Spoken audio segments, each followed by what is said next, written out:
কোরআনুল কারীমের মধ্যে আছে মানুষ জাহান্নামী হওয়ার এক নাম্বার কারণ কি? গাফলত। কি বলেন? এক নাম্বার খামখেয়ালি, অবহেলা। অবহেলা। কোরআন শরীফে আছে আল্লাহ তাআলা বলছে যত লোককে আমি আল্লাহ জাহান্নামে ফেলবো, মানে যত লোক জাহান্নামী হবে সমস্ত লোকের পরিচয় একত্রে উলাইকা হুমুল গাফিলুন। সরাসরি কোরআন শরীফ আল্লাহ বলেন এরা কেন জাহান্নামী হলো? কারণ এরা সকলেই ছিল গাফেল। কি ছিল? গাফেল। কোরআন শরীফে আছে আল্লাহ তাআলা আমাদের নবী সাল্লাল্লাহু আলাইহি সাল্লামকে বলছেন, নবীজিকে বলছেন, আচ্ছা নবীজি আল্লাহ তাআলার স্মরণ থেকে গাফেল ছিলেন কতক্ষণ? সপ্তাহে কোন দিন? 24 ঘন্টার মধ্যে কখন? কখনোই না। আম্মা জান আয়েশা রাদিয়াল্লাহু তাআলা আনহা বলেন নবীজির স্ত্রী কানা রাসূলুল্লাহ সাল্লাল্লাহু আলাইহি ওয়াসাল্লাম ইয়াযকুরুল্লাহ ফি কুল্লি আহইয়ানিহি। তিনি বলেন আল্লাহর নবী সাল্লাল্লাহু আলাইহি সাল্লাম সর্বদাই আল্লাহ তাআলার স্মরণ করতেন। ফি কুল্লি আহইয়ান, সর্বদাই আল্লাহ তাআলার জিকির করতেন, স্মরণ করতেন। তাহলে যিনি সারাক্ষণ আল্লাহকে স্মরণ করতেন সেই তাকে, নবীকে আল্লাহ কোরআনে বলছেন ওয়ালা তাকুম মিনাল গাফিলিন। নবীজিকে বলছেন বন্ধু আপনাকে বলছি গাফেলদের অন্তর্ভুক্ত হইয়েন না। আপনি কে? আমি কে? বলেন। নবীজিকে যদি আল্লাহ কথা বলে যে বন্ধু আপনি গাফেলদের অন্তর্ভুক্ত হইয়েন না, আমাদের জন্য কি পরিমাণ তাকিদ, আমাদের জন্য কি পরিমাণ গুরুত্ব দেওয়া উচিত, গুরুত্ব দেওয়া উচিত। আমাদের একজন বড় বুজুর্গ ছিলেন, বাংলাদেশে একসময় আসতেন পাকিস্তান থেকে। অনেক বড় এক বুজুর্গ আলেম, ওয়াইস, আওলাদে রসুল সৈয়দ আব্দুল মজিদ নদীম সাহেব রহমতুল্লাহ আলেম। ছোটবেলায় আমরা কুমিল্লা কান্দিরপাড় টাউন হল মাঠে অথবা ঈদগাহ মাঠে উনি বয়ান করতেন। আন্তর্জাতিক ইসলামী মহাসম্মেলন হইতো আগে সারা বাংলাদেশে, বিভিন্ন জেলায়। উনি 1 মাস 1.5 মাস সফর করতেন বাংলাদেশে। আমরা যখন ছাত্র ছিলাম তখন ওনার বয়ান শুনতাম। এত সুন্দর বয়ান করতেন। আল্লাহর কোরআন যখন পড়তেন মনে হইতো যেন আসমান থেকে নাজিল হইতেছে। আমার প্রিয় ভাই, আমাদের স্নেহের হাফেজ তানভীর তেলাওয়াত করলেন, আপনাদের কাছে ভালো লাগছে না? আমি নিজেও তার তেলাওয়াতের ভক্ত। আমার মাদ্রাসায় সে অনেকবার গেছে, অনেকবার। চোখে দেখে না যে পৃথিবীর আলো, সে তার মালিকের আলো কি পরিমাণ দেখল। হায় বদনসিব ওই মানুষগুলো যাদের চোখ ছিল 60 বছর, কিন্তু তারা কোরআন কারীমের একটা লাইন শুদ্ধ করে পড়তে পারে নাই, পারে না। তার চাইতে বড় বদনসিব, মন্দ কপাল, দুর্ভাগা আর কেউ হতো। আফসোস ওদের জন্য। তো বলতেছিলাম এই উনি পাকিস্তানের এই হজরত এখন ইন্তেকাল করছেন, আরো অনেক দিন হয়েছে। ওনার ছেলে এখন বড় ওয়াইস। এই কিছুদিন আগেও বাংলাদেশে উনি হজরত মাওলানা ফয়সাল নদীম উনি বয়ান করে গেছেন বাংলাদেশের। প্রায় 15-20 দিন ছিলেন, এই কয়েকদিন আগে গেল। তো উনি সবসময় তসবিহ পড়তেন, হাতে তসবিহ রাখে পড়তেন। তো উনি একদিন বয়ানের মধ্যে বলছেন ইউরোপে কোন এক দেশে উনি বয়ানে গেছেন।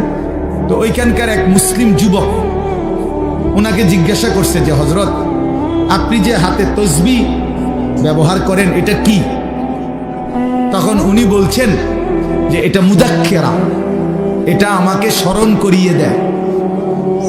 তো কি স্মরণ করিয়ে দেয়?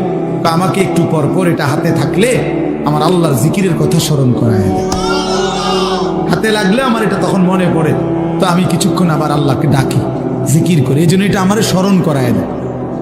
তখন ওই যুবক, কথাটা খেয়াল করেন, ওই যুবক তখন ওনাকে বলছে আচ্ছা হজরত নবী সাল্লাল্লাহু আলাইহি ওয়াসাল্লাম তিনি এই তসবিহ মানে এই দানাওয়ালা এগুলো এটা ব্যবহার করতেন, এটা ব্যবহার করতেন। উনি বলেন যে সে আমার কাছে এটাই জানতে চাচ্ছিল যে নবীজি এটা ব্যবহার করছেন কিনা, আপনি যে ব্যবহার করেন। তখন উনি বলেন আমি তাকে বললাম হ্যাঁ যুবক তোমার প্রশ্ন তো ঠিক আছে, নবীজি এটা ব্যবহার করতেন কিনা, কিন্তু আগে তুমি কি এটা জানো যে নবী সাল্লাল্লাহু আলাইহি সাল্লাম আল্লাহকে ভুলতেন কিনা?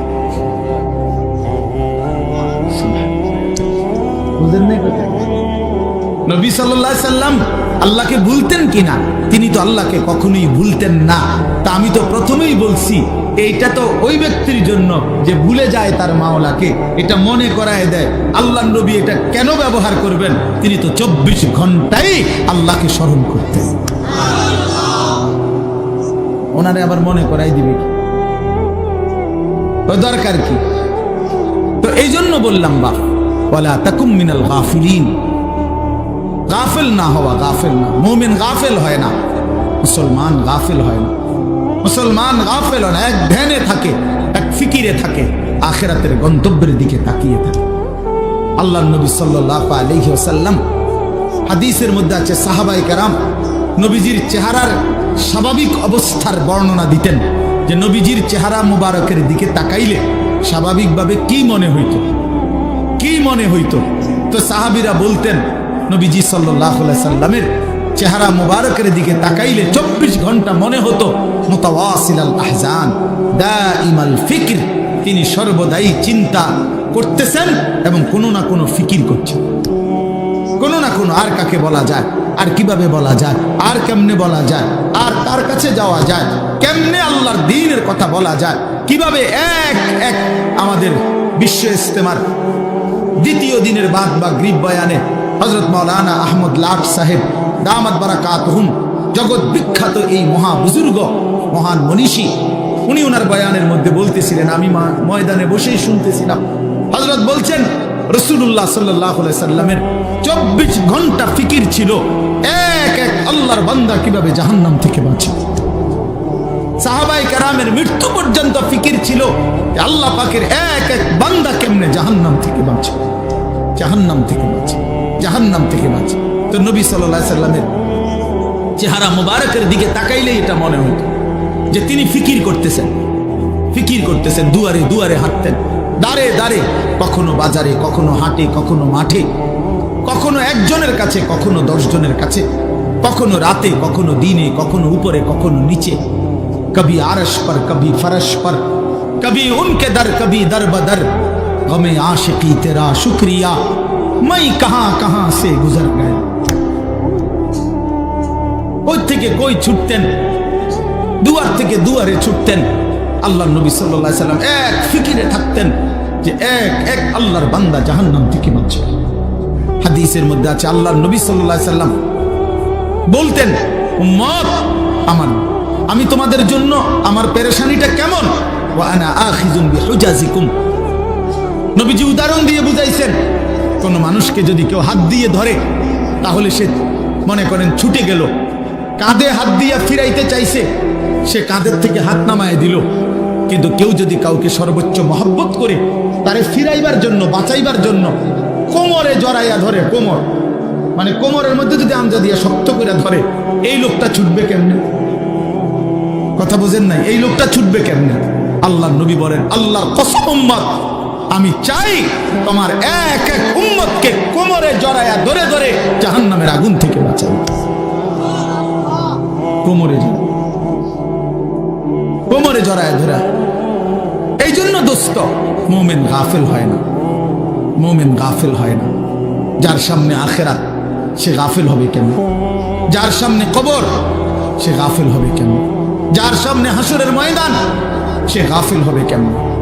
আল্লাহ তাআলা কোরআনুল কারীমে বলছেন, ফাকাইফা তাত্তাকুনা ইন কাফারতুম ইয়াওমান ইয়াজআলুল বিলদানা শিবা।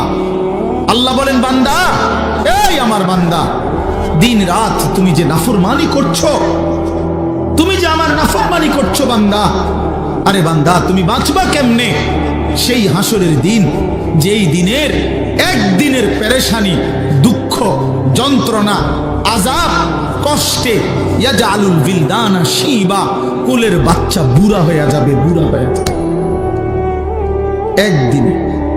সূরা মুজাম্মিলের আয়াত। আমার জীবনে আমি কোরআনের সবচেয়ে বেশি ভয় পাই এই আয়াত। আমার মাদ্রাসায় প্রত্যেক দিন জোহরের পরে এই সূরা পড়ে, এটা একটা আমল আমাদের। এই আয়াতটা পড়লেই আমার শরীরটা কাঁপ দিয়ে ওঠে। ফাকাইফা তাত্তাকুনা ইন কাফারতুম ইয়াওমান ইয়াজআলুল বিলদানা শিবা। আল্লাহ বলে, নাফরমানি করছো কেমনে বান্দা? 365 দিন, 1 বছর কোনদিন ফজরের নামাজ পড়লা না। কেমনে পারলা বান্দা? কেমনে সহ্য করলা মোমেন? একটা দিনও কোনদিন ফজরের নামাজ পড়লা না। মুসলমান এত নির্মম হয় কিভাবে? ইমানদার এমন জালেম কেমনে হয় বান্দা? কিভাবে সম্ভব? 365 দিন কোনদিন একটা বারও ফজরের সেজদা দিলা না। ফাকাইফা তাত্তাকুনা ইন কাফারতুম, কেমনে বাঁচবা বান্দা? কেমনে? একদিনেই তো হাসরের ময়দানে কোলের বাচ্চা বুড়া হয়ে যাবে। ফাবিআইয়ি হাদিসিন বাদাহু ইউমিনুন, আল্লাহ কোরআনে বলে বান্দা আমি 23 বছর কোরআন নাজিল করেছি, 30 পারা কোরআন নাজিল করেছি বান্দা। সর্বশ্রেষ্ঠ ফেরেশতা জিবরাইলকে দিয়ে পাঠিয়েছি। আমার কলিজার টুকরা সর্বশ্রেষ্ঠ রাসূল আমার সবচেয়ে প্রিয় বন্ধুর কাছে নাজিল করেছি। 23 বছর নাজিল করলাম, 30 পারা কোরআন নাজিল করলাম। জিবরাইলের মতো শ্রেষ্ঠ ফেরেশতা দিয়ে পাঠাইলাম। বন্ধুর মতো কলিজার টুকরা আমার আখিরি নবীর কাছে প্রেরণ করলাম। প্রতিটা কথা বান্দা আমি বারবার বললাম। এবার আল্লাহ জিজ্ঞেস করে বান্দা এরপরে আর আমি কেমনে বললে, কতবার বললে, আর কোন কিতাব নাজিল করলে, আর কাকে বললে, কেমনে বললে, আর কার কাছে নাজিল করলে? তুমি বান্দা আমার কথা মেনে নিতা, তুমি বলো। বলে যুবক ভাই যারা নামাজ পড়েন না, প্রিয় ভাই আমার, বন্ধু আমার, তোমার মালিক তোমারে আর কতবার বললে তুমি সেজদা দিবা? 23 বছর বলেও মনটা গলাইতে পারলো না। 30 পারা কোরআন নাজিল করলেও দিল গলাইতে পারলো না। আর কতবার বললে ইয়া আইয়ুহাল্লাযীনা আমানু, হে ঈমানদারগণ। এই শব্দটি কোরআনুল কারীমে 89 বার আছে। কতবার? আর কতবার বললে আপনি শুনতেন? 80 বারের চাইতে বেশি কোরআনুল কারীমে নামাজের কথা আছে। আকিমুস সালাহ, আকিমুস সালাহ, আকিমুস সালাহ বারবার বলছেন আল্লাহ। আর কতবার বললে নামাজ পড়তেন? ইত্তাকুল্লাহ, ইত্তাকুল্লাহ, ইত্তাকুল্লাহ বারবার বলছেন। আল্লাহ জানতে চায় বান্দা আর কতবার বললে তুমি গুনাহ ছেড়ে দিতা? বলেন। এই জন্য দোস্ত ইনসাফ করেন, ইনসাফ করেন। নিয়ম সর্বস্ব একটা ওয়াজ যেন না হয়, একটা ফিকির যেন হয়, দিলের মধ্যে যেন একটা অনুভূতি জাগে। আবারও বলছি মুসলমান গাফিল হয় না। মুমিন কি হয় না? গাফিল হয়। মুমিন গাফিল হয় না, মুমিন গাফিল হয় না। গাফলত জাহান্নামীদের পরিচয়, গাফিল জাহান্নামীদের পরিচয়। আমার কিশোর নওজোয়ান ভাই সবার কাছে অনুরোধ করলাম, নওজোয়ান নিজের উপরে দয়া করেন। বয়স্ক বাবা যারা আছেন নিজের উপরে রহম করেন, ফিকির করেন, ফিকির করেন। ওয়াল তানজুর নাফসুম মা কদ্দামাত লিগাদ। আমরা প্রত্যেকেই আল্লাহ বলছে প্রতিটি প্রাণ, প্রতিটি আত্মা, প্রতিটা জীবন আলাদা আলাদা রক্ষ করো, হিসাব করো। আজকের দুনিয়া থেকে আগামীকালকের আখিরাত পর্যন্ত, আগামীকালকের আখিরাতের জন্য আজ দুনিয়া থেকে কি পাঠিয়েছে। আজকের সারা দিনে 3 বেলা নাস্তা, দুপুরের খাবার, রাতের খাবার। তো আজকের সারা দিনে খাবার, নাস্তা মিস হয়েছে কয়জনের? তো নামাজ মিস হয়েছে কয়জনের? ইনসাফের সাথে বলেন, কেন নামাজ পড়তে পারলেন না? কেন নাস্তা খানা ছাড়তে পারলেন না? নাস্তা তো ছুটলো না, নামাজ কেন ছুটল? দুপুরের খাবার তো ছুটলো না, জোহরের নামাজ কেন ছুটে গেল? কার সাথে নারাজ হইলেন? কারে বুড়া আঙ্গুল দেখাইলেন? কারে বৃদ্ধাঙ্গুলি দেখাইলেন? এই যুবক কার সাথে গাদ্দারি করলা? এই নাফরমান কার সাথে গাদ্দারি করলা? তুমি জানো তোমার চাইতে অহংকারী, তোমার চাইতে বড় থেকে বড় গাদ্দার এই পৃথিবীতে আল্লাহ তাআলা নিশ্চিহ্ন করে দিয়েছে। আওয়ালাম ইয়ালাম আন্নাল্লাহা ক্বাদ আহলাকা মিন ক্বাবলিহি মিনাল কুরুন মান হুয়া আশাদ্দু মিনহু কুওয়াতান ওয়া আকসারু জামআ। এটা কোরআন শরীফের আয়াত, সূরা কাসাস, এই সূরার মধ্যে আয়াত আছে। আল্লাহ বলছে কারুনকে, মুসা নবীর জামানার সেই কারুন, ওই অহংকারী জালেম সম্পদশালী ছিল। আল্লাহ তাকে বলছেন আমি অজস্র অগণিত সম্পদ, রাশি রাশি স্বর্ণ দিছি তারে, আমি স্বর্ণের স্তূপ দিছি তারে আমি। আল্লাহ বলেন আমি তারে বলছিলাম আমার হক আদায় করো, সম্পদের যাকাত, সম্পদের দান সাদাকা করো, আমি দিছি। কোরআন শরীফে আছে কারুন বলছে ইন্নামা উতীতুহু আলা ইলমিন ইদ্দি।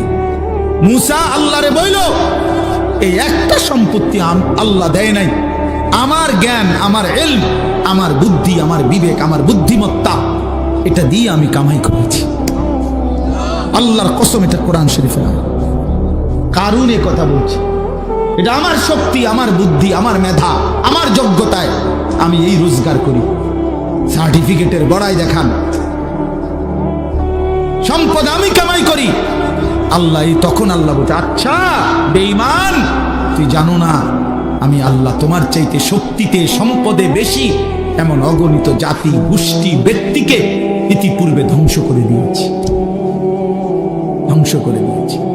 হ্যাঁ 16 বছরের জালেম জানতো না এর আগেও এমন জালেম পৃথিবী থেকে ধ্বংস হয়েছে। 54 বছরের সিরিয়ার বাশার আল আসাদ নামের ওই জালেম জানতো না যে এর আগেও বহু জালেম পৃথিবী থেকে নিশ্চিহ্ন হয়ে গেছে। ইসরায়েলের ওই ইহুদি কুত্তারাও জানে না যে এর আগেও তাদের আরো বড় বড় ক্ষমতাধর ইহুদি বেঈমান পৃথিবী থেকে নিশ্চিহ্ন হয়ে গেছে। জানেন, মনে নাই, ভুলে গেছে, ভুলে গেছে, ভুলে গেছে।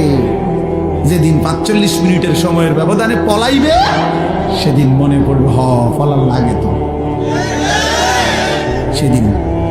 সেদিনই মনে পড়বে, সেদিনই মনে পড়বে। এই জন্য এই পৃথিবীতে আল্লাহ বলছেন বান্দা তুমি জানো না আমি কোন অহংকারীকে পৃথিবীতে টিকতে দেই নাই, কোন জালেম টিকে নাই, কোন নাফরমান টিকে নাই, এই পৃথিবীতে টিকে নাই। এরপরেই কোরআন শরীফে আছে ওয়াখাসাফনা বিহি ওয়া বিদারিহি আরদা, আমি আল্লাহ কারুনকে তাকে সহ তার ঘর বাড়ি সম্পদ সহ একটা টান দিছি জমিনের নিচে, জিন্দা দাফন করে দিছি। খালাস, কুল্লু খালাস, শেষ করে দিছি। ফাজআলনা আলিয়াহা সাফিলাহা ওয়া আমতারনা আলাইহিম হিজারাতাম মিন সিজিল। আল্লাহ বলে লূত আলাইহিস সালামের জাতি জিনা ব্যভিচার, পুরুষে পুরুষে অপকর্ম করেছে, অসভ্যতার নোংরামির সীমা ছাড়ায় গেছে। আল্লাহ বলেন আমি জমিন উল্টায়া দিয়া এক রাতে ভোরবেলা ফজরের ওয়াক্তে সার্থবক জমিনের মাটি উল্টায়া ধ্বংস করে দিছি, ধ্বংস করে দিছি। এজন্য পৃথিবীতে কোন জুলুম টিকে না, একক ব্যক্তিগত জুলুম এটাও টিকে না, সংঘবদ্ধ জুলুম, সমষ্টিগত জুলুম এটাও টিকে না, রাষ্ট্রীয় জুলুমও টিকে না, পারিবারিক ঘরের জুলুমও টিকে না। মনে রাখতে কোন জালেমে টিকে না, শেষ পর্যন্ত বেইজ্জতি হয়ই হয়। এটা অনিবার্য পরিণতি, প্রতিটা জুলুমের অনিবার্য পরিণতি। এটা আমার জন্য সত্য, আপনার জন্য সত্য। এজন্য দোস্ত আমার এই প্রথম বক্তব্য এতগুলো কথা বললাম, গাফেল না হওয়া। ইমানদার গাফেল হয় না, বারবার এই শব্দ কিন্তু বলছি, মনে রাখি। কি হয় না? মুমিন বলেন বাবা, বলেন মুমিন গাফেল হয়। কেন ভুলে গেলেন আল্লাহকে? একটা অটো চালাইতে চালাইতে নামাজের সময় নাই কেন? একটা সিএনজি চালাইতে চালাইতে নামাজের টাইম নাই। কয় টাকা বেতনের চাকরি করেন জানি না আমরা? যারা চাকরি করেন কয় টাকা বেতন? 30,000, 60,000, 90,000 টাকা, 1 লাখ টাকা মাসে ইনকাম। এক মাসে নামিয়া 30 দিনে 1 লাখ টাকা কি খুব বেশি কোনো টাকা নাকি? 30 দিনে 30,000 টাকা কি খুব বেশি টাকা নাকি? মাত্র 30,000 টাকার জন্য আল্লাহকে ছেড়ে দিলেন। একটা ওয়াক্ত নামাজ পড়লেন না, এই একটা বাড়ি করে, একটা বিল্ডিং করে, 2টা প্রাইভেট কার চালাইয়া, আস্তাগফিরুল্লাহ, এত অল্প দামে আল্লাহকে প্রত্যাখ্যান করলেন। কি দুনিয়া ভোগ করলাম আমরা বলেন? অতিরিক্ত কি দুনিয়া ভোগ করে আল্লাহকে ভুলে গেলাম। ইয়া আইয়ুহাল ইনসান মা গাররাকা বিরাব্বিকাল কারীম।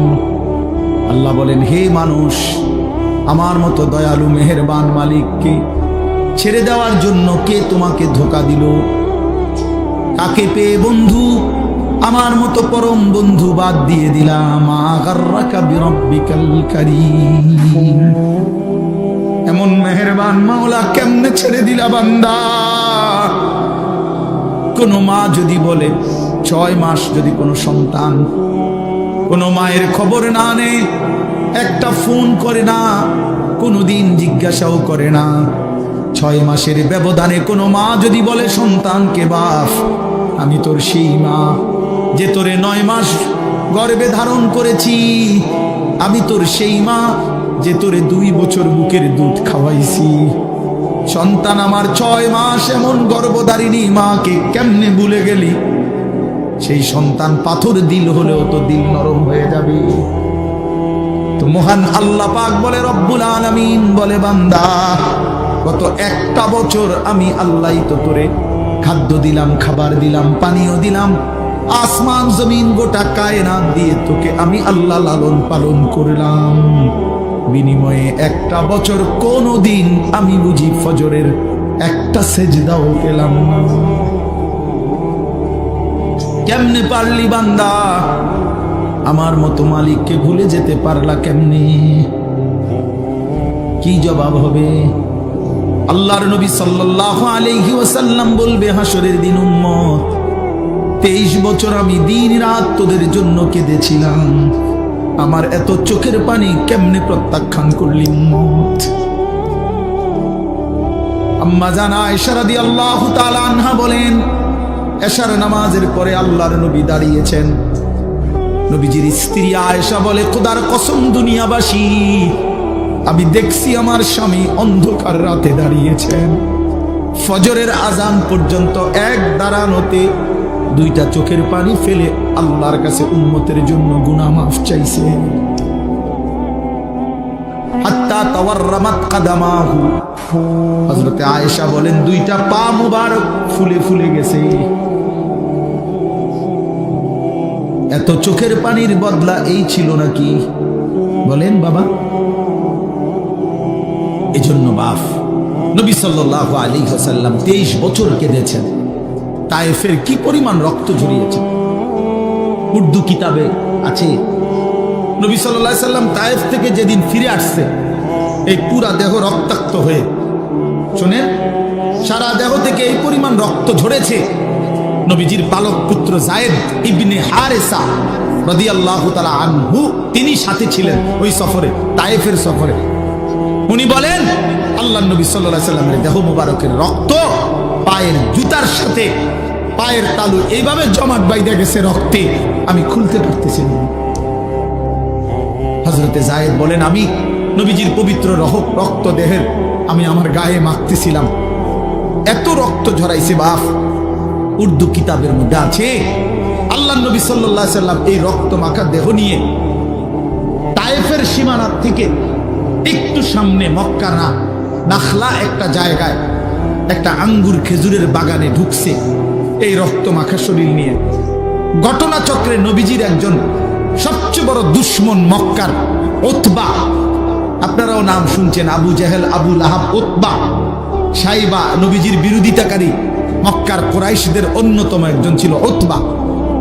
এই উতবার বাগান ছিল ওইটা, এই যেই বাগানে নবীজি ঢুকছে রক্ত মাখা দেহ নিয়ে। ঘটনাচক্রে ওই সময় এই উতবা কাফের মক্কার নবীজির দুশ্মন, সে বাগানে ছিল।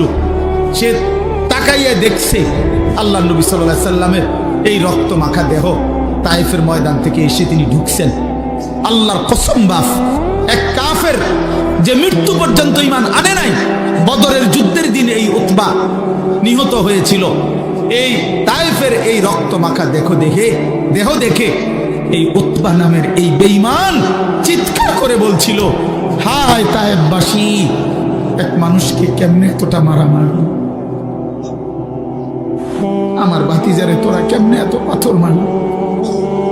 আমরাও তো আমার ভাতিজার আজকে 11 বছর নবীজি 11 বছর পরে 40 বছরে ইসলাম প্রচারের 11তম বছরের মাথায় তায়েফ গেছিলেন।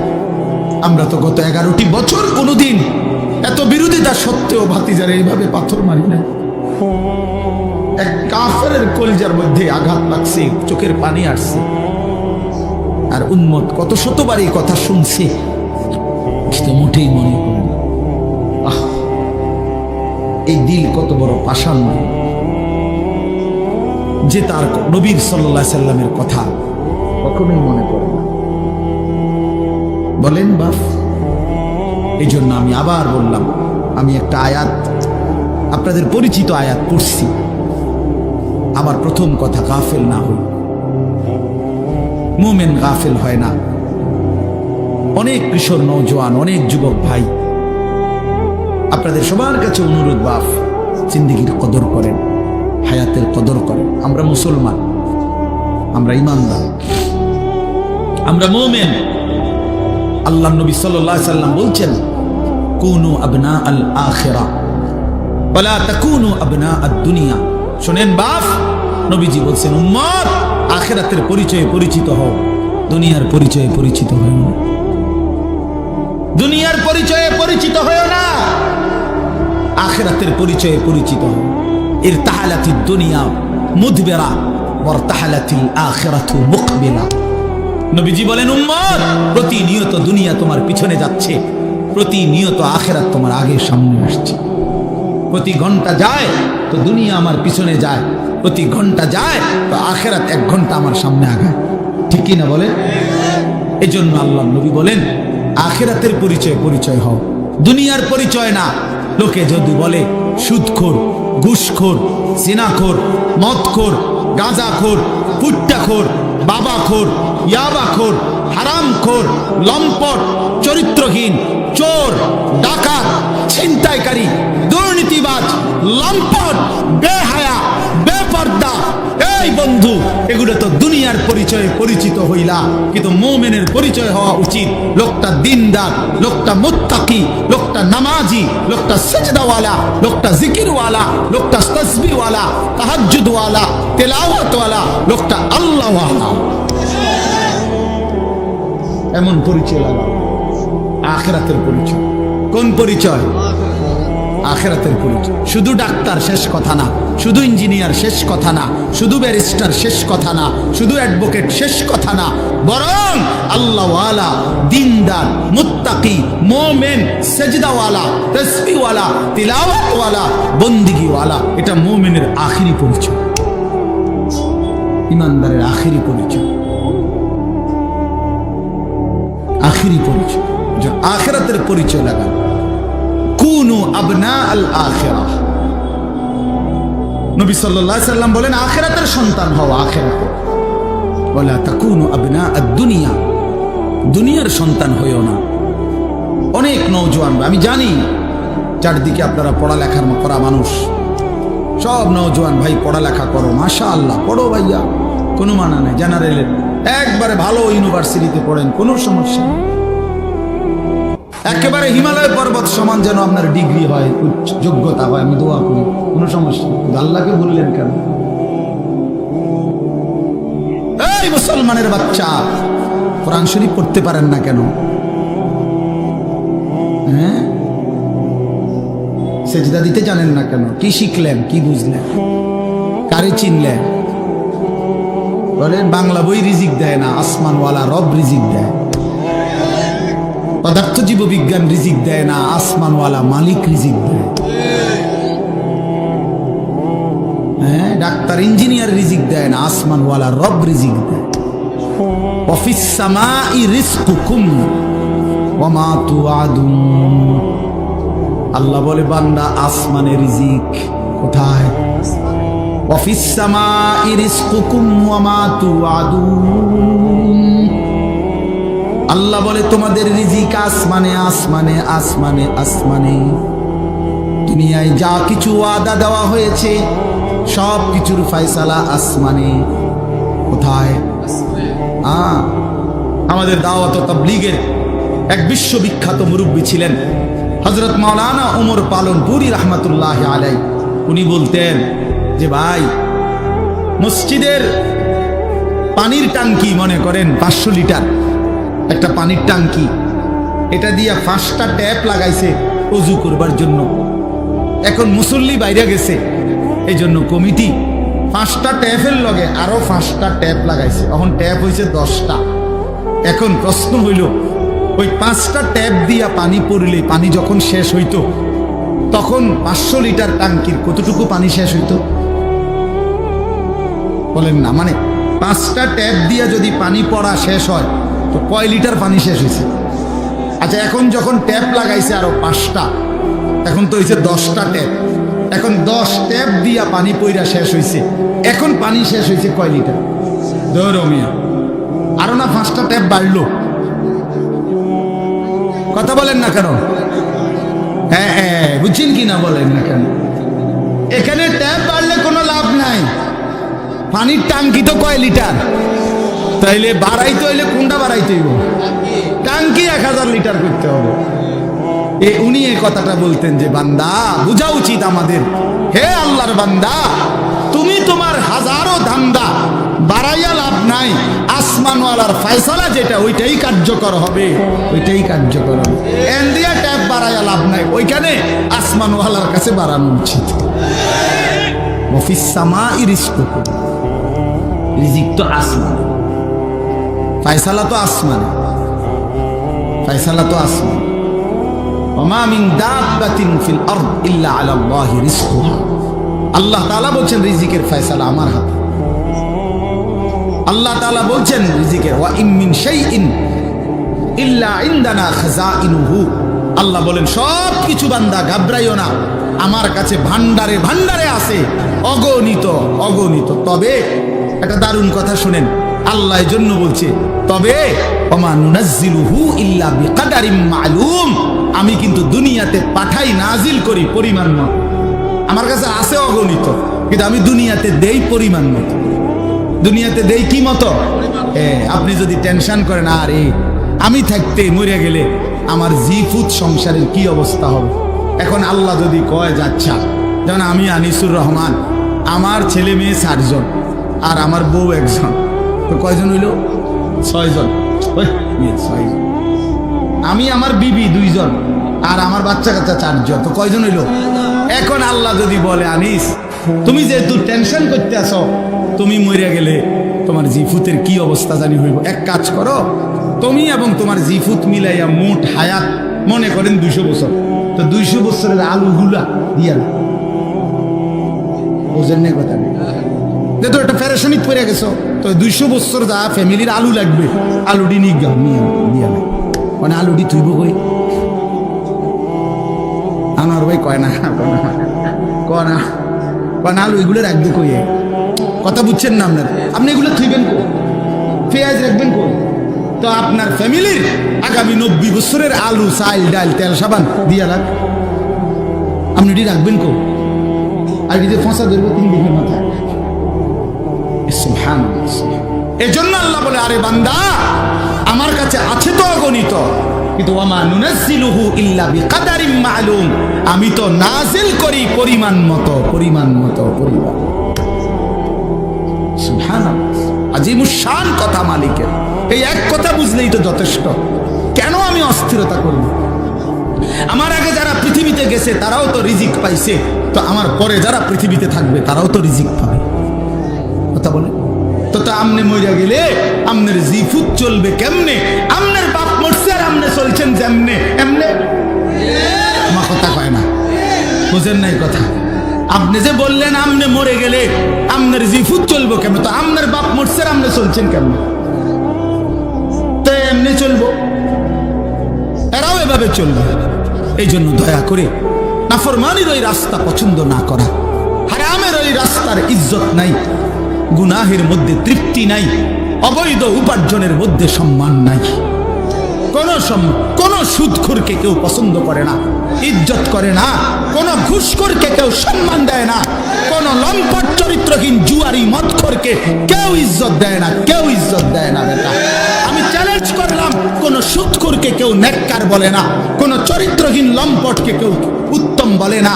লোকটা তো দুর্নীতিবাজ, লোকটা তো হারামখোর, লোকটা তো চরিত্রহীন, দেখলে কইব উনি বাইজিদ বুস্তামি। বাবা মানুষে বেলকুব, মানুষে চিড়া খান আর আমনে ভাত খান। মানুষে বুঝে না, চিটার বাট্টার মানুষ চিনে না। হ্যাঁ, আমনে উদা ভাত খান আর আমরা চিড়া খাই বলে বলে। অতএব নাফরমান নাফরমান হিসাবেই পরিচিত হয়, ইমানদার ইমানদার হিসাবেই পরিচিত হয়। হ্যাঁ, এজন্য দোস্ত আরবি একটা প্রবাদ আছে, আমরা ছাত্র জীবনে পড়ছি, অফিকা উয়ুবুন ওয়ালিন্নাসি আয়ুনুন। আরবিতে বলে তোমারও দোষ আছে, মানুষেরও চোখ আছে। বুঝেন নাই? তোমারও কি আছে, মানুষেরও কি আছে। অফিকা উয়ুবুন, তোমারও আয়েব আছে ভরা। ওয়ালিন্নাসি আয়ুনুন, মানুষেরও চোখ আছে। আড়াল করবা কেমন, লুকাইবেন কেমন, লুকাইবেন কেমন? এই জন্য আল্লাহ নবী সাল্লাল্লাহু আলাইহি সাল্লাম বলছেন, রাত গভীরের একাকিত্বের গুনাহ যদিও সে ভেবেছিল জগতের কেউ দেখে নাই, খোদার কসম আল্লাহ নবী সাল্লাল্লাহু আলাইহি সাল্লাম বলেন, একাকিত্বের সেই গুনাহটাও দিনের আলোর প্রকাশ্যে আল্লাহ তাআলা তার চেহারার মধ্যে ভাসিয়ে দেন। এই জন্য মানুষ দেখলেই বুঝে, দেখলেই বুঝে, আরে তারে দেখতে ফুটটা ঘরের মতো লাগে, রে দেখতে তো বাবা ঘরের মতো লাগে, সিটারের মতো লাগে দেখতে তো বেটা। এই জন্য মানুষ ঠিকই বোঝে, মানুষ ঠিকই বোঝে। আল্লাহ নবী সাল্লাল্লাহু আলাইহি সাল্লাম বলছেন আবার, ইজা কাসুরা সালাতুহু ফিল লাইল হাসুনা ওয়াজহুহু ফিন নাহার। রাতের অন্ধকারে যার নামাজের সিজদা বাড়ে, আল্লাহ নবী সাল্লাল্লাহু আলাইহি সাল্লাম বলেন দিনের আলোতে তার চেহারার সৌন্দর্য উজ্জ্বলতাও বাড়ে। অতএব একাকিত্বের গুনাহ দিনের আলোয় মানুষ টের পায়, একাকিত্বের সিজদাও দিনের আলোয় মানুষ টের পায়। মানুষ ঠিকই বুঝে। এই জন্য আমরা প্রিয় ভাই, আমরা মুসলমান, আমরা মুমিন, আমরা গাফেল হলে চলবে না। আমাদের জিন্দেগি আখেরাত, আমাদের জিন্দেগি আখেরাত। বলেন আমাদের জিন্দেগি কি? আমাদের প্রস্তুতি আখেরাত, আমাদের রাত আখেরাতের জন্য, আমাদের দিন আখেরাতের জন্য, আমাদের হাসি আখেরাতের জন্য, আমাদের কান্না আখেরাতের জন্য, আমাদের 24 ঘন্টার জিন্দেগি আখেরাতের জন্য, আখেরাতের জন্য। অনেক শিক্ষিত মানুষ আছেন, আপনারা অনেক সময় আম করে বলেন বিদ্রুপ করে যে হুজুররা মোল্লা মৌলবীরা আর কিছু জানে না, কেবল আসমানের উপরের কথা আর মাটির তলের কথা বলে। আমিও বলি ভাই, এর দূরে যদি আল্লাহ আমার জন্য কবুল করে যথেষ্ট। আপনি আরো কইয়েন, কোনো অসুবিধা নেই। আমরা এর দূরে জানি, আপনি মনে করেন আমি আপনি যে দূর বুঝছেন ওই এর দূরে, আমি এর দূরে বুঝি। আমি আসমানের উপরের কথা আর মাটির তলের কথাই জানি, মাঝখানের কথা জানি না, জানি না। বাকি ভাত তরকারি খাই, দুপুরে ভাত খাইছি, বুঝলেন না? খানা অসুবিধা হয়েছেন, আপনি যে বেশি বুঝা বেশি ভাত খাইয়ে লাইছেন এমন। আপনি কোনো বালতি দিয়ে ভাত খান না, প্লেট দিয়ে। আমরাও প্লেট দিয়ে ভাত খাই। আপনি আহামরি কি দুনিয়া ভোগ করছেন, কি দুনিয়া ভোগ করছেন? কোন নাফরমান দুনিয়া বেশি কি ভোগ করছে যেটা ইমানদার ভোগ করে না? কথা বলেন না কেন? হ্যাঁ, কোন নাফরমান কোরআন দিয়ে আগায় গেছে, আমরা পিছায় গেছি। এখন বাজে 11টা 28। আজকে যারা আমরা 5 ওয়াক্ত নামাজ পড়ছি, আমগো এখন 11টা 28 বাজে। আজকে যারা সেজদা দেয় নাই, ওই নাফরমানদের এখন কয়টা বাজে? তো হেইতে কয়টা কোনায় আগাইল? সে কি আগায় গেছে বেটা? বলেন, পরিচয় দেন, ইনসাফ করে বলেন। আজ ইমানদারের যদি এখন বুধবার হয় সেজদাওয়ালা, তো নাফরমানের কি এখন শনিবার? তো তাইলে তুমি কি আগাইলা? আল্লাহকে নারাজ করে কি আগাইলেন? আল্লাহকে নারাজ করে কি আগাইলেন? আখিরাত ভুলে কি আগাইলেন? কি খাইলেন এক মুসলমান বাবা? বলেন, খুব বেশি দুনিয়া উপার্জন করে কি খাইলেন? বাজারে আছে কি তা? প্রত্যেকটা দিন বাজারের মধ্যে গেলে নির্ধারিত কয়েকটা তরকারি ছাড়া আর কিচ্ছু নাই, আর কিচ্ছু নাই। ফুলকপি, ফাতা কপি, হ্যাঁ ফুলকপি আর ফাতা কপি, ফাতা সিম, সিম সইমের দানা, ফাঙ্গাস, তেলাফিয়া, ফার্মের মুরগা, কক মুরগা, শাক, শাক খায়, ভেজিটেবল খায়। আর ইংরেজি মারেন কীর্তেন, শাকে না। ইংরেজি করলে কি আর আলগা কিছু হয়ে যাবে? সারে ভেজিটেবল খায়, সারে ভেজিটেবল খান, সারে শাক খান, মূলা শাক, পুঁই শাক, পালং শাক, কলমির শাক। তাহলে আহামরি দুনিয়া কি ভোগ করলাম? এটুকুর জন্য আখিরাত ছেড়ে দিলাম? ইনসাফ এটা বাপ। আল্লাহ আমাদেরকে বুঝ দান করে। আল্লাহ আমাদেরকে বিবেক দান করে আমাদের পরিবর্তনের, আমাদের জিন্দেগি গঠনের একটা বড় সুযোগ আমাদের সামনে মাহে রমজান। বলেন আলহামদুলিল্লাহ। আমার শায়েখ আরিফ বিল্লাহ হাকিমুন নফস আল্লামা মুফতি মুশতাকুন নবী কাসিমি গুনে গুনে বলে, এই কয়টা দিন হুজুরে প্রত্যেক দিনের বয়ানে গুনে গুনে বলে যে মোমেন গুনতে থাকো, মোমেন গুনতে থাকো, গুনতে থাকো। আজকে 5টা দিন চলে গেছে ফেব্রুয়ারির, তাইলে 28 দিনে এই মাস, তাহলে আর আছে 23 দিন। 1 মার্চ যদি রমজান হয় অথবা 2 মার্চ, তাহলে আর 23 থেকে 24 দিন সামনে আছে রমজানের শুভ দিন। আর বাকি কাউন্ট ডাউন করেন। ও খেলার সময় আসলে বিভিন্ন পত্রিকাওয়ালারা এটা লেখে এক কোনা দিয়ে, আর 22 দিন বাকি, পরের দিন লেখে আর 21 দিন বাকি, আর 20 দিন বাকি, কাউন্ট ডাউন, অর্থাৎ আর গুনে। তো এবার গুনতে থাকেন, আর মাত্র 23 দিন, আর মাত্র 22 দিন, আর মাত্র 21 দিন। এভাবে মোমেনের এখন গুনা উচিত। আয় মাওলা, কাছে চলে আসছি, মাওলা কাছে চলে এসেছি। ওই দেখা যায় মাহে রমজান, রমজানের গ্রান শোনা যায়। আল্লাহ এত কাছে আইনা বঞ্চিত কইরেন না, বঞ্চিত কইরেন না, তীরে আইনা তরি ডুবাইন না মাওলা। আর কয়টা দিন হায়াত ভিক্ষা দেন। মুমিনের শ্রেষ্ঠতম সিজন, ইমানদারের শ্রেষ্ঠতম মৌসুম, আখিরাতের শ্রেষ্ঠ মৌসুম মাহে রমজান। মাহে রমজান আল্লাহ যেন বলে, বান্দা আমি না 11 মাস তোমারে বলছি গুনাহ ছেড়ে দাও, গুনাহ ছেড়ে দাও, গুনাহ ছেড়ে দাও, জান্নাত কামাই করো। ঠিক আছে বান্দা, পারলা না, শয়তানের ধোকায়, নফসের ধোকায় 11 মাস গুনায় ভরপুর করে ফেললা। ঠিক আছে বান্দা, আমি আরেকটা সুযোগ দিতে চাই। 11 মাস কমাইয়া আমি 1 মাসে নিয়ে আসলাম। একটা মাস বান্দা, ইয়া আইয়ুহাল্লাযীনা আমানু, হে ঈমানদারগণ, কুতিবা আলাইকুমুস সিয়াম কামা কুতিবা আলাল্লাযীনা মিন ক্বাবলিকুম, পূর্ববর্তী সমস্ত ঈমানদার বান্দাদের মতো তোমাদের উপরেও আমি আল্লাহ একটা মাসের রমজানের রোজা ফরজ করে দিলাম। আল্লাহ বলে, বান্দা 11 মাস লাগাইয়া আমি তোমারে যেই মুত্তাকি বানাইতাম সেটা এবার ওয়াদা দিলাম, যাও 11 মাস বাদ দিলাম, 1 মাসেই লাআল্লাকুম তাত্তাকুন তোমারে মুত্তাকি বানায়া দেব। 1 মাসে জান্নাতি, 1 মাসে। কয় দিনে জান্নাতি? 1 মাসে। যে মুত্তাকি সে জান্নাতি, যে মুত্তাকি সে জান্নাতি, যে মুত্তাকি সে জান্নাতি। এজন্য মাহে রমজান আমাদের সামনে। ইয়া আইয়ুহাল্লাযীনা আমানু বলে আল্লাহ ডাক দিছে কোরআনুল কারীমের 2য় পারায়, 2য় সূরা, সূরায়ে বাকারার 183 নম্বর আয়াত থেকে 187 নম্বর আয়াত। এই 5টি আয়াত মাহে রমজানের উপরে মৌলিক বক্তব্য, যা বলা দরকার আল্লাহ তাআলা কোরআনে এখানেই বলছেন। এই 5 আয়াত 183, 84, 85, 86, 87। এজন্য আমার একটা আবদার, আপনারা প্রত্যেকের সুযোগ হলে আপনারা এই 5টি আয়াত সূরায়ে বাকারার 183 থেকে 187 পর্যন্ত এই 5টি আয়াত আপনারা সংক্ষিপ্ত ব্যাখ্যা তাফসীর পড়ে নেবেন। ইনশাআল্লাহ দেখেন মাহে রমজানের উপরে মৌলিক জ্ঞান আপনার অর্জন হয়ে যাবে ইনশাআল্লাহ। এই 5 আয়াতের মধ্যে তাফসীরে মাআরিফুল কোরআন অনেকের কাছে আছে, আপনারা সেখান থেকে পড়েন। তাফসীরে তাওজিহুল কোরআন আল্লামা তাকি উসমানী দামাত বারাকাতুহুমের রচিত সংক্ষিপ্ত তাফসীর আপনি পড়ে দেখেন, ইনশাআল্লাহ আপনি প্রয়োজনীয় দিক নির্দেশনা পাবেন। মনে রাখবেন, রমজান ফরজ না সুন্নাত? তো রমজানের রোজার মাসআলা জানাও ফরজ। যেই আমল হুকুম যা, ওই আমলের মাসআলা জানারও হুকুম তা। কথা বুঝেন নাই? তাহলে রমজানের রোজা আমাদের উপরে ফরজ। অতএব রমজানের রোজা সম্পর্কিত প্রয়োজনীয় মাসআলা জেনে নেওয়া আপনাদের উপরে ফরজ, আপনাদের উপরে জিম্মাদারি। এজন্য দয়া করে মাহে রমজানকে সামনে নিয়ে নিজের পরিবর্তনের একটা সিদ্ধান্ত নেন। আল্লাহ এখানে বলছেন, হে ঈমানদার, ইয়া আইয়ুহাল্লাযীনা আমানু, মুমিন আমি তোমারে ডাক দিলাম, তুমি আমার রোজাটা পালন করো, আমার রমজানটা কদর করো, একটা মাস গুনাহ থেকে বাঁচো, একটা মাস আমার বন্দিগিতে লেগে থাকো। আল্লাহ তাআলা ওয়াদা দিছে, লাআল্লাকুম তাত্তাকুন, 1 মাসেই আমি তোমারে মুত্তাকি বানিয়ে দেব। কয় মাসে?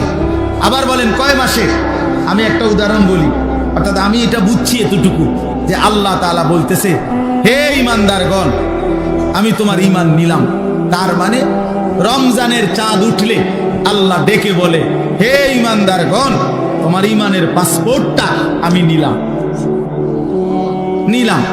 এবার তোমারে আমি ওয়াদা দিলাম, তুমি 30টা দিন অথবা আমি চাইলে 29 দিন, 31 লাগবে না, এই 30 দিনের মধ্যে তুমি আমার গুনাহ ছেড়ে দিবা, আমার আদেশ পালন করবা।